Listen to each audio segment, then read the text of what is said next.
Hey guys, welcome back to another episode. In this video, I'll be showing you the ways to use leverage on Bybit.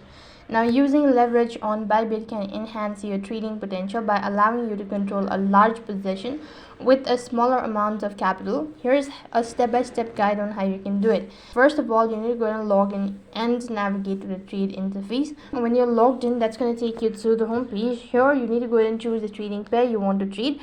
Example, Bitcoin, USDT, or maybe Ethereum, whatever.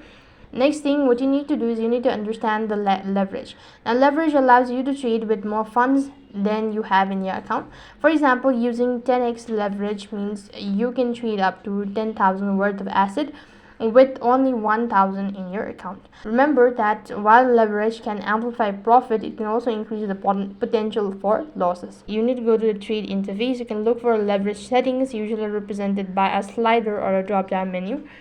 And when you've done that, you can tap the current leverage settings and adjust the slider or select the desired leverage from the drop down menu and confirm your leverage settings. Once your leverage is set, you can place market limit or condition order steps.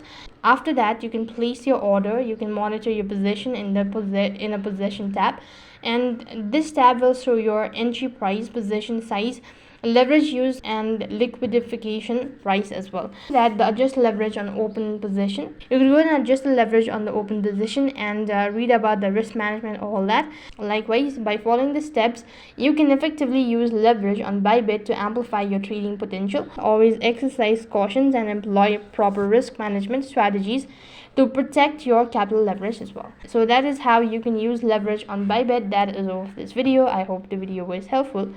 Make sure to like, share, and subscribe to our channel. Thank you for watching. See you in the next video.